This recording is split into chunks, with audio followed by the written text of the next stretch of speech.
What is going on, you guys? This is Ricky with Espresso, and today I have another review for you on this beautiful 2022 Indian Scout Bobber.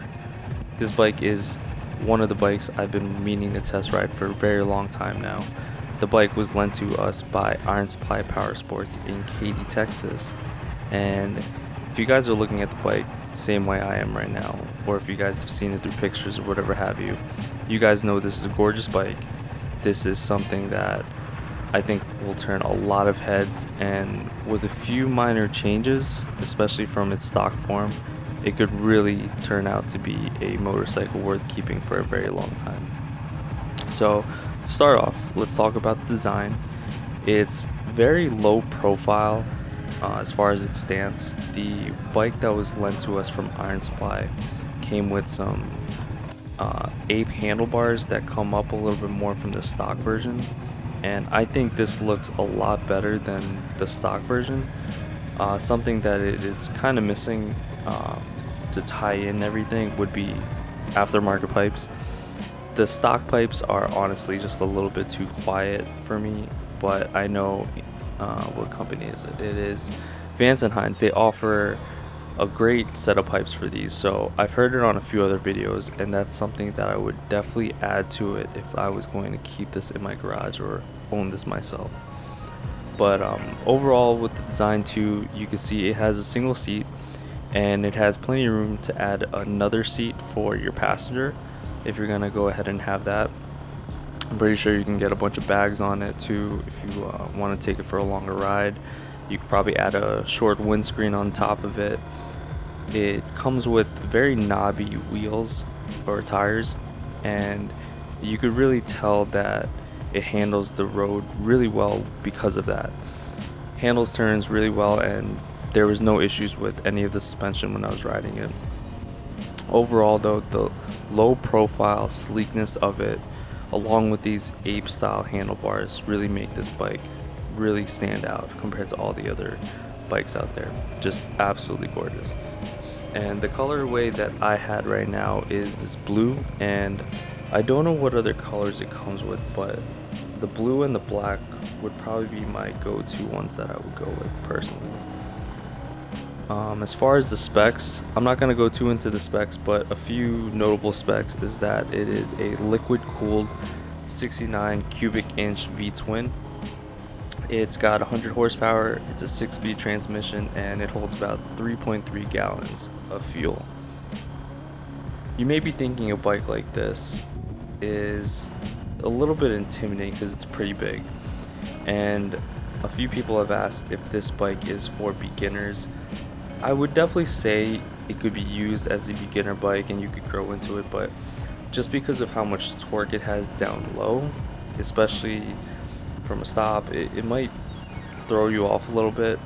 Now, I think the weight is about 550 pounds, around that weight, and while that does sound pretty heavy, it holds its weight pretty well because it has a pretty low center of gravity, if that makes any sense. And you can really notice that when you're moving it around in the parking lot, standing up or whatever have you. It's pretty easy to maneuver, especially when you get going in speed. So would it be for beginners? I would say as a second bike, maybe get a little bit more experience and then get this as a second bike. But anyone who's been riding for a few years, or even anyone who has ridden before and is getting back into motorcycles, I think that would be a great option for you guys. Now, the ergonomics, it has forward controls, and I'm not really used to forward controls. I've only ridden a few cruisers before, notably the Honda Rebel 500, Triumph Bobber Black, and the Triumph Thunderbird Black. And it takes me a while to get used to the forward controls. I'm 5'7", and it was a little bit hard for me to reach at first, but once I sat into it a little bit more and got comfortable, it was no big deal. So for any taller riders out there, maybe anyone who's around 6 foot, I think this would be a great motorcycle for you guys without feeling too cramped. So the ergonomics of this would be pretty laid back overall. It's something you can cruise around for a very long time, and unless you're super tall or super short, I don't think this should be an issue for most people. So as far as its value, I think they have this sitting at about $12,000 if I'm not mistaken, MSRP. So check the current rates that it's going for right now, but for that price and all this motorcycle that you're getting, it is a great value.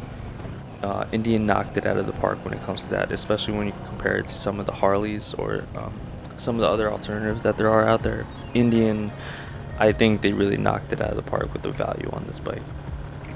So who is this bike good for? Like I was kind of mentioning before, this bike would be really good for anyone getting back into riding, someone who wants a pretty laid back cruiser bike while still having that cool aesthetics that it has with the bobber look.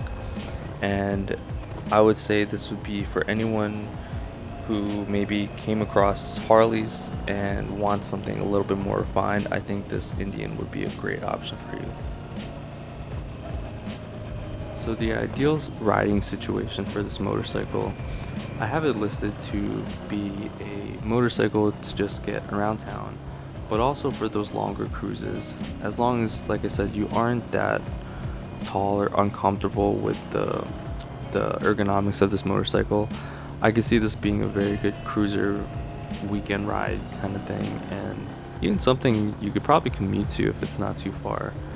I do wish it had a windscreen, but again, going for that bobber style, I think probably keeping it stripped down as much as possible without the screen would probably be best for the look that you're going for. But as far as the riding situation, definitely around town and cruising on the weekends. Alright, so that about does it with my review on the 2022 Indian Scout Bobber. If you guys have any questions, please leave them down in the comments below. Again, shout out to Iron Supply for sponsoring this ride.